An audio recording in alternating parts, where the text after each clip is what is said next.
اتمنى يعني ان الدوري يرجع ويكون في خطوه ايجابيه في الموضوع ده، لان كده طول بصراحه، بقالنا سنه داخلين على سنه بالظبط مفيش كوره في مصر.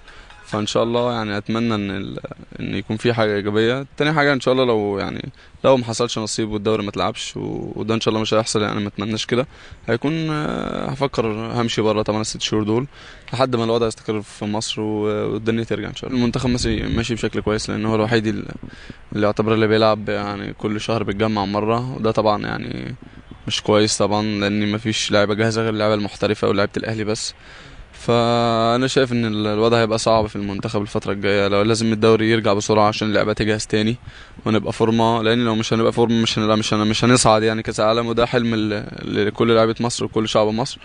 فانا شايف ان الفتره الجايه الدوري ان شاء الله يرجع وكل حاجه ترجع تاني زي الاول ومصر تهدى والدنيا تهدى خلاص، عشان الكوره مع الناس، لو يعني لو احنا لعبنا كوره الوضع هيهدى والناس هتنسى، يعني الناس هتتلهي بالكوره بس. مش عارف بقى ولا موقفها مين بقى، الاتحاد الكوره ولا الدوله ولا مش عارفين مين. يعني لو نادي مصر رجع كون انا موجود في النادي المصري، يعني انا فتره اعاره بس بتاعت النادي الزمالك طبعا، وانا مبسوط بفتره الاعاره دي، ان شاء الله تكمل على خير ان شاء الله.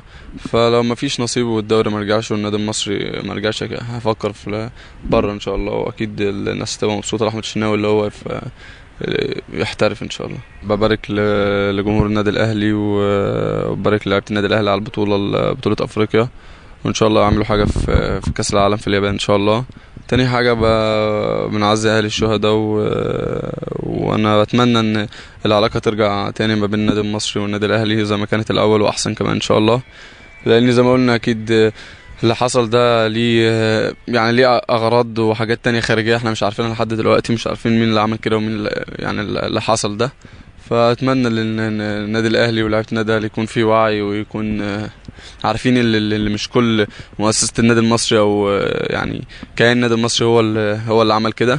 فانا شايف ان شاء الله يعني الناس ابتدت تفهم كده والوضع ابتدى يرجع تاني زي الاول، وانا كلاعب من لعيبه النادي المصري والزمالك حاليا بعتذر عن اللي حصل في بورسعيد، واتمنى ان شاء الله ان الوضع يرجع تاني كويس. طبعا هو لغايه دلوقتي اخدوا موافقه ان في بطوله وديه تلعب في قطر تقريبا او في الامارات، لسه مش عارف فين بالظبط. فانا شايف انها هتبقى حاجه كويسه، لان لو في حاله الدوري رجع تبقى برضه كويسه، لو ما رجعش احنا عندنا بطوله افريقيا في شهر 2، اول ماتش فيها في شهر 2 فبراير، فتبقى حاجه كويسه لينا ونتمنى ان الدوري يرجع تاني، باكد عليها تاني، نتمنى ان الدوري المصري يرجع والامن يرجع تاني والامان يرجع تاني لمصر وان شاء الله يكون حاجه كويسه لنادي الزمالك واللاعيبه تقدر تستفاد بيها، وكانت الجهاز الفني اللي معانا وكانت كابتن فييرا ان شاء الله.